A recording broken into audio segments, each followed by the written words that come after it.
lovely viewers, welcome back to my channel Life with Sanjukta. আমি চলে এসেছি আজকে আবারও একটা নতুন ভিডিও নিয়ে। আজকের রেসিপিটা একটু অন্যরকম আর এটা আমি বানিয়েছিলাম আমার বাড়িতে হোলির ঠিক আগের দিন। তবে ভিডিওটা দিতে দিতে বেশ কিছুটা দিন দেরি হয়ে গেল। তবে এই বছর হোলিতে না হলেও এই ভিডিওটা দেখে পরের বছর হোলিতে কিন্তু তোমরা অবশ্যই এটা ট্রাই করো। আর শুধু হোলি কেন, যে কোনো অনুষ্ঠানেই কিন্তু তোমরা এটা বাড়িতে ট্রাই করে বানাতে পারো। ভারতবর্ষের একটি ইম্পর্ট্যান্ট অ্যান্ড ইন্টারেস্টিং ক্যারেক্টারিস্টিক হলো ডাইভার্সিটি।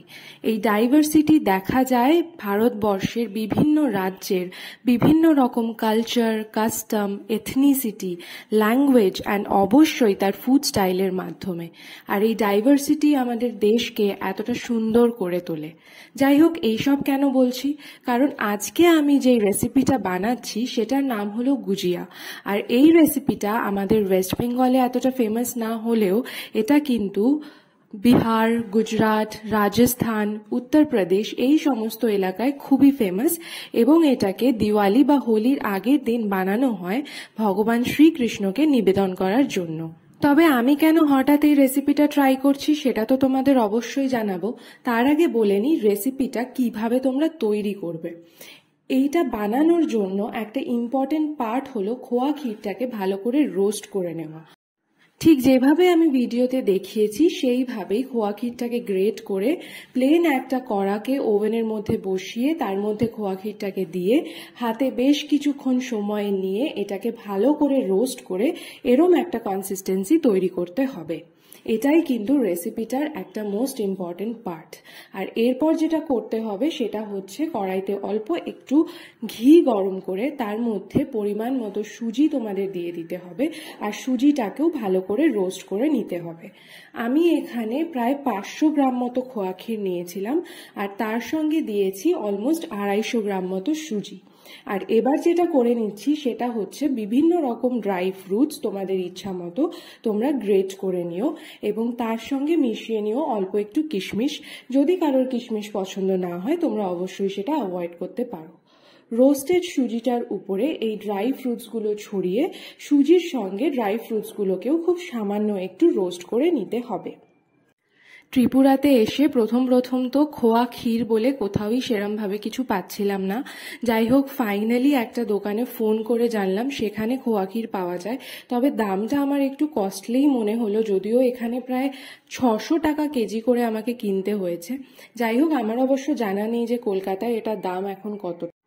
মিশ্রণটা রেডি হয়ে গেলে সেটাকে একটা পাত্রে ঢেলে নিতে হবে। সুজির মিশ্রণ আর খোয়া ক্ষীরের মিশ্রণ দুটোকেই আলাদা আলাদা পাত্রে ঢেলে খেয়াল রাখতে হবে যেন মিশ্রণ দুটো সম্পূর্ণভাবে ঠান্ডা হয়ে যায়। এরপরে গুজিয়া বানানোর জন্য আমি ময়দাটা মেখে নিচ্ছি। ঠিক যেরম ভাবে আমরা লুচি বানানোর জন্য ময়দা মাখি সেভাবেই মাখবো। কয়েকটা টিপস যেটা আমি করেছিলাম সেটাই তোমাদের সঙ্গে শেয়ার করি। ঘিটা একটু বেশি পরিমাণে দিতে হবে। ঘি আর নুন দেওয়ার পরে ময়দাটাকে খুব ভালো করে মিক্স করতে হবে।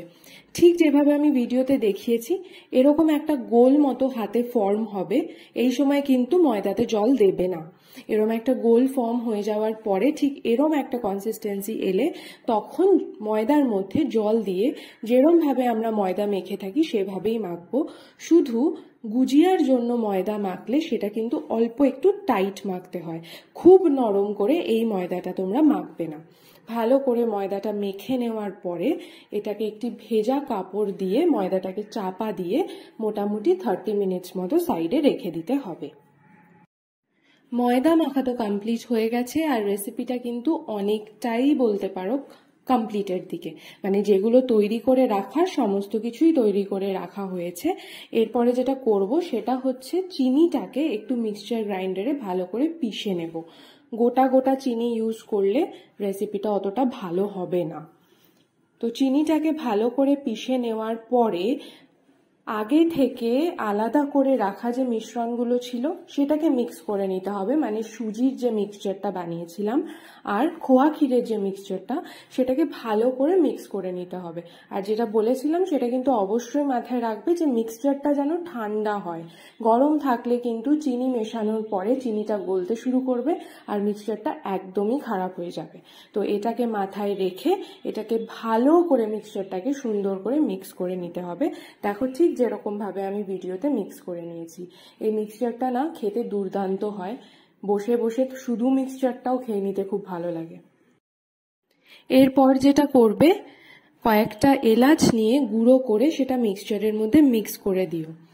আমি এই গুজিয়াটা ঠাকুরকে ভোগ নিবেদন করার উদ্দেশ্যে বানাচ্ছিলাম, আর সেই কারণে এলাচ গুঁড়ো করার মতো সেরম কিছু আমার কাছে ছিল না। তো কোনো রকম ভেঙে হাত দিয়ে চেষ্টা করে আমি গুঁড়ো করে মিক্স করে দিয়েছি।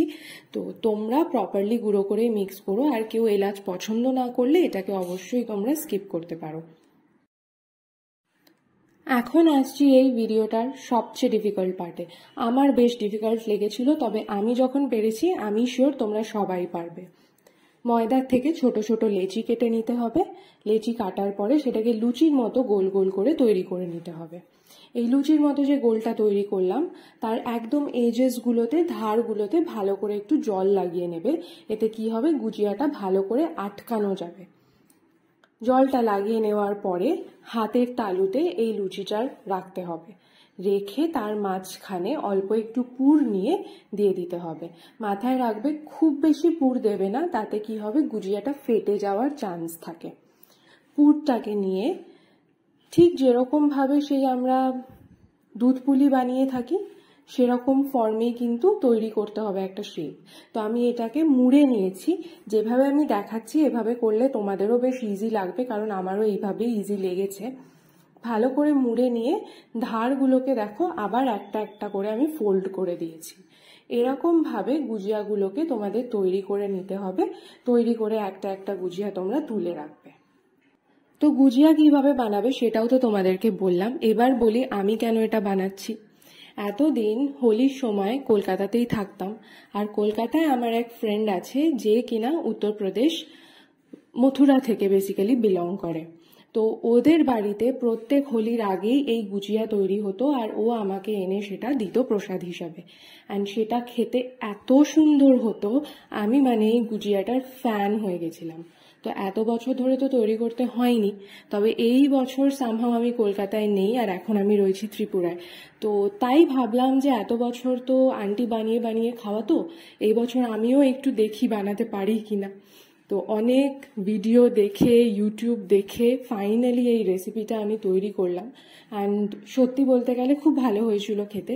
আন্টির মতো অতটাও ভালো হয়েছিল বলবো না, তবে ভালো হয়েছিল, সবার ভালো লেগেছিল, এবং তোমরা বানালে তোমাদেরও অবশ্যই ভালো লাগবে। তো কথা বলতে বলতে গুজিয়াগুলোও মোটামুটি আমার রেডি করা হয়ে গেছে। আর এরপর যেটা করতে হবে, কড়াইতে তেল গরম করে গুজিয়াগুলো ভাজতে হবে। এবার অনেকে তেলের বদলে ঘি ইউজ করে, অনেকে আবার তেল আর ঘি দুটোই ইউজ করে। তবে যেহেতু বাড়িতে সব বড়রা খাবে আর ঘিটা সবসময় ইউজ করলে বেশ হেভি হয়ে যায়, তো সেই কারণে আমি ঘিটা ইউজ করিনি। আর ঘিয়ের মধ্যে মানে তেলের মধ্যে যে অল্প একটু ঘি মিক্স করব সেটাও আমি ভুলে গেছিলাম। তো যাই হোক, আমি তেল দিয়েই ফ্রাই করেছি, তোমরা তোমাদের ইচ্ছা মতো তেল ঘি যেরকম খুশি সেগুলো দিয়ে ফ্রাই করতে পারো। জাস্ট একটা জিনিস মনে রাখবে, তেলটা বা ঘিটা কড়াইতে দেওয়ার পরে সেটাকে মিডিয়াম ফ্লেম করে দেবে, আর চেষ্টা করবে পুরো রেসিপিটাই, রান্নাটাই মিডিয়াম ফ্লেমেই করার। এতে কি হবে, গুজিয়াগুলো না ব্রেক করবে না বা ফুলে যাবে না, ভেঙে যাবে না। তো আমিও মিডিয়াম ফ্লেমে করে দেখো গুজিয়াগুলোকে এরকমভাবে একটার পর একটা ছেড়ে দিয়েছি। আর একটু সময় নিয়ে গুজিয়াটা ভেজে নিতে হবে।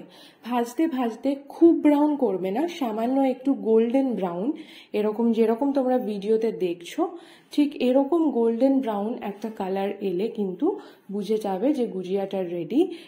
এরপর গুজিয়াটাকে ইচ্ছা মতো সাজিয়ে ঠান্ডা করে তোমরা পরিবেশন করতে পারো। ঠান্ডা মানে আবার ফ্রিজে ঢুকিয়ে দিও না, নর্মাল রুম টেম্পারেচারেই অল্প ঠান্ডা করে তোমরা পরিবেশন করো। এই গুজিয়া আমি বানিয়েছিলাম হোলির দিন ভোগের জন্য, এবং ভোগ দেওয়ার পর আমরা সবাই এটা খেয়েছিলাম। আর আমার পার্সোনাল রিভিউ হলো আমার বাড়ির সবার কিন্তু এই রেসিপিটা খুবই পছন্দ হয়েছিল। তোমরাও বানিও এবং আমাকে অবশ্যই কমেন্ট করে জানিও তোমাদের কেমন লাগলো। আজকের ভিডিওটা ভালো লাগলে ভিডিওটা লাইক এন্ড শেয়ার করে দিও, আর চ্যানেলটাকে অবশ্যই সাবস্ক্রাইব করে দিও, বিকজ আমার ত্রিপুরা সিরিজের ঘুরতে যাওয়ার ভিডিও কিন্তু এখনো রয়েছে বাকি, যেটা তোমাদের সঙ্গে শেয়ার করব আমার আপকামিং ভিডিওগুলোতে। আজকের ভিডিওটা এই অবধিই, তোমরা সবাই ভালো থেকো, টাটা, বাই বাই।